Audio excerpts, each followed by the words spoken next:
Hi, I'm actor Ian Champion, and welcome to History of Horror Cinema, my personal podcast tour of the good, bad, and the ugly of horror movie history. If you like what you hear, please don't forget to hit subscribe. The Crazies, 1973. By 1973, having suffered the debilitating effect of unreliable backing and distribution for There's Always Vanilla and then Season of the Witch, causing him to virtually disown them, George Romero returned to the full-throttle horror exploitation realm that had made his name with Night of the Living Dead in 1968. The Crazies is a tense, energetic horror thriller, with the premise of what would happen should a small town, Evans City, be infected by a chemical bioweapon that releases uncontrolled homicidal and erotic impulses in its populace. This leads to the declaration of martial law and rapid mobilization of the army into the town in anonymous white biosuits and gas masks, an invasion by occupying forces. The film essentially follows three factions: the infected crazed citizens, the army, and those civilians unaffected but unwilling and suspicious to be compliant with the state's heavy-handed intervention. The latter theme reverberates even more nowadays as I'm saying this, since I originally wrote this podcast several years before COVID-19. The Crazies works well as a mirror of the ongoing war in Vietnam still raging at that time, the army having to react in the moment with no clear idea of their mission or how to resolve the crisis. The public not only mistrusting and resisting them, but also incubating hidden symptoms that could rise up at any point. The movie features themes personal to Romero's view of modern society that he would refer to often in the future.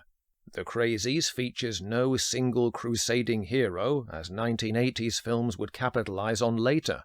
Rather than a Schwarzenegger, Stallone, or even the lone everyman protagonist Bruce Willis, Romero focuses on ragtag groups of people trying to work together amid paranoia, the dynamics of leadership struggle, and a terrifyingly unpredictable foe in an apocalyptic scenario that could overwhelm us and destroy civilization if we cannot unite.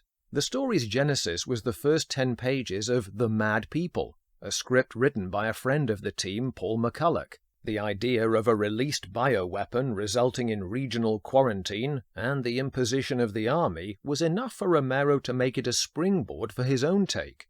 The film was also a chance to work again with exploitation producer Lee Hessel, who had made money from a soft porn movie called Cry Uncle and was keen to expand his range. The Crazies was actually filmed in the real Evans City, which was also used in Night of the Living Dead. Romero's team had a budget of $270,000, which, although minuscule by studio standards, was more than he was used to. It became his first film shot on 35mm, and with SAG union rates of pay. This still had to be stretched thinly, so much use was made of real locations and real townsfolk in the cast. There were no stuntmen on the gig, but Romero had already built up great creative relationships with his pyrotechnic team of 2 guys, whose background was simply an expertise with fireworks. All the fire, immolation, and flamethrower effects were supervised by just the 2 men. The director also couldn't afford such standard filming equipment as dolly tracks, yet this was a limitation that became a plus. The pace of the film is superbly cut due to not having the ability to utilize long tracking takes. Instead, Romero's years of skilled, energetic editing, his favorite part of the creative process, from the scores of fast-paced commercials he made with latent image, gives the film a fast-driven rhythm, always cutting on action and piling on the detail. He shot 30 to 40 setups a day, a phenomenal workload. But it pays off handsomely, with multiple angles on the scenes and a relentless kinetic movement of the plot. Fans of Romero's zombie cinema will recognize the enjoyable imperiousness of Richard France as one of the army scientists. He lends the film a grandeur and command similar to his eye-patched, laboriously patronizing expert in the later classic Dawn of the Dead. Bill Hintzman, the opening graveyard zombie of Night of the Living Dead, again serves as director of photography. In fact, the all-hands-pitching-in work ethic of Romero's team was in full evidence here, despite the relative increase in the budget. All of the Foley effects, sounds recorded after the fact, and extras dialogue were recorded by Romero, Hintzman and Mike Gornick in Latent Image's basement. The Crazies has some standout horror moments amidst the military-civilian politics, some of which delve queasily into primal and taboo areas. The opening scene of children discovering their dead mother and watching helplessly as their father runs amok, setting the house on fire, powerfully sets the awful tone of the sudden, lawless breakdown of family security.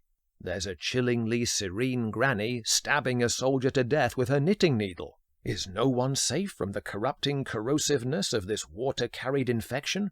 Evidently not, as we see when Lynn Lowery, later a memorable nurse in Cronenberg's Shivers, willingly gives herself to incestuous sex with her father, a cringingly potent sequence that would never have been permitted in a studio picture. Unfortunately, unlike the biohazard in the film, Romero's fourth movie suffered an evaporation on release into box office doldrums. The demoralization resulted in him taking a number of years away from that world, spending 3 of them working in TV. However, this period introduced him to producer Richard Rubinstein, an alliance that would begin to bear fruit later with Martin and Dawn of the Dead. Thanks for listening. If you like what you hear, please don't forget to hit subscribe.